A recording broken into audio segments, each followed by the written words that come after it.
Good morning students, my name is Tarun from विश्वास school.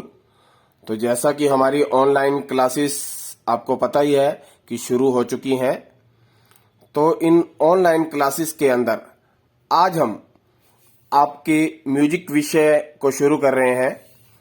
तो सबसे पहले हम ये पता करेंगे कि ये जो हम संगीत पढ़ने जा रहे हैं, इस संगीत की शुरुआत कहाँ से हुई है, कि कहां से इसका प्रारंभ हुआ इस संगीत का।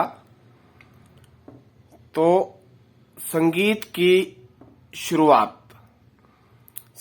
की जो शुरुआत है, सबसे पहले संगीत का ज्ञान ब्रह्मा जी को था। ब्रह्मा जी जो कि सृष्टि के रचनाकार है, तो ब्रह्मा जी की एक सुपुत्री थी सरस्वती।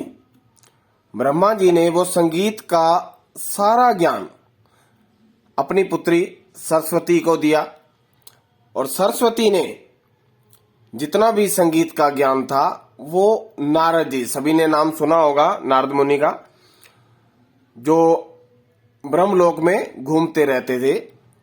तो सरस्वती जी ने वो सारा के सारा संगीत का ज्ञान नारद जी को दे दिया।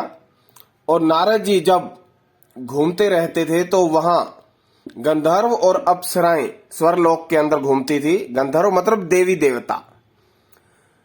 तो गंधर्व और देवी देवता और अप्सराएं जब नारद मुनि उनके पास जाते थे, तो उन्होंने संगीत का सारा ज्ञान गंधर्वों और अप्सराओं को दे दिया। मतलब गंधर्व मतलब देवी देवता और अप्सराएं जो वहां स्वर्लोक में घूमती रहती थी।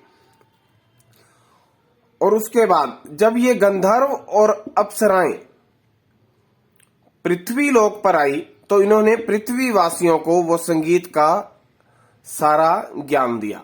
तो शुरू से एक बार ही देखते हैं कि संगीत की शुरुआत कहां से हुई। सबसे पहले ब्रह्मा जी के पास ज्ञान था संगीत का सारा, तो ब्रह्मा जी ने अपनी पुत्री सरस्वती को ये ज्ञान दिया। सरस्वती जी ने वो संगीत का जो ज्ञान था वो नारद जी को दिया। और नारद जी जब ब्रह्मांड में इधर उधर घूमते थे, तो उन्होंने जो देवी देवता और अप्सराएं थी उनको ये संगीत का ज्ञान दिया। और जब वो देवी देवता मतलब गंधर्व और अप्सराएं पृथ्वी लोक पर आई, मतलब धरती पर आई, तो उस समय उन्होंने वो संगीत का सारा ज्ञान पृथ्वीवासियों को दे दिया। आगे हम पढ़ेंगे संगीत की परिभाषा, कि संगीत की परिभाषा क्या है, किसे कहा जाता है संगीत। गायन, वादन और नृत्य। मतलब गायन मतलब गाना, वादन मतलब बजाना, कोई भी इंस्ट्रूमेंट, जैसे ढोलक भी हो सकती है, हारमोनियम भी हो सकता है, गिटार सितार कुछ भी। और नृत्य मतलब नाचना। इन तीनों कलाओं का सामूहिक नाम, सामूहिक मतलब मिला जुला, तो गायन, वादन और नृत्य, इन तीनों कलाओं का सामूहिक नाम मतलब मिला जुला नाम संगीत है। तो ये संगीत की परिभाषा है कि गाना, बजाना और नाचना, गायन, वादन और नृत्य, इन तीनों कलाओं का सामूहिक नाम, सामूहिक मतलब मिला जुला नाम संगीत है। आगे है संगीत के प्रकार। संगीत के दो प्रकार संगीतकारों ने बताए हैं। एक बताया है मार्गी संगीत और दूसरा बताया है देसी संगीत। अब मार्गी संगीत और देसी संगीत में डिफरेंस क्या है, क्या अंतर है।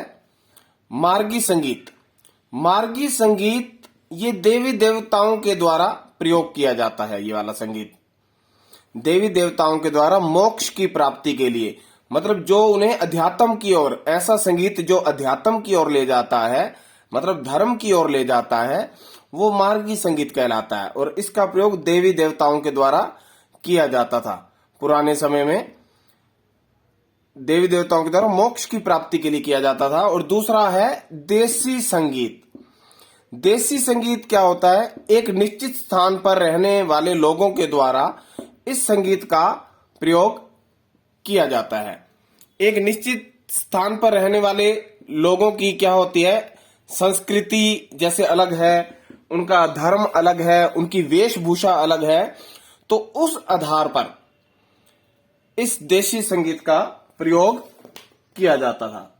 तो दोबारा से देशी संगीत की जो देशी संगीत होता है, एक निश्चित स्थान पर रहने वाले लोगों के द्वारा इसका प्रयोग किया जाता था और उनके रहन सहन, उनका धर्म, उनकी भाषा, उसके आधार पर ये संगीत होता था। तो संगीत के प्रकार दो निर्धारित किए गए थे पुराने समय से ही, एक मार्गी संगीत और एक देशी संगीत। मार्गी संगीत, इस संगीत का प्रयोग देवी देवताओं के द्वारा किया जाता था मोक्ष की प्राप्ति के लिए, मतलब ऐसा संगीत जो अध्यात्म की ओर ले जाता था, तो वो मार्गी संगीत कहलाता था। और देशी संगीत, इस संगीत का प्रयोग एक निश्चित स्थान पर रहने वाले लोगों के द्वारा प्रयोग किया जाता था। इसके अंदर क्या होता था, उनकी धर्म, संस्कृति, उनकी वेशभूषा के आधार पर यह संगीत होता था।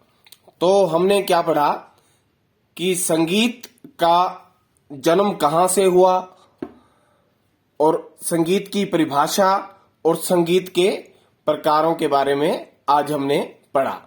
तो आज के लिए इतना ही। Thank you.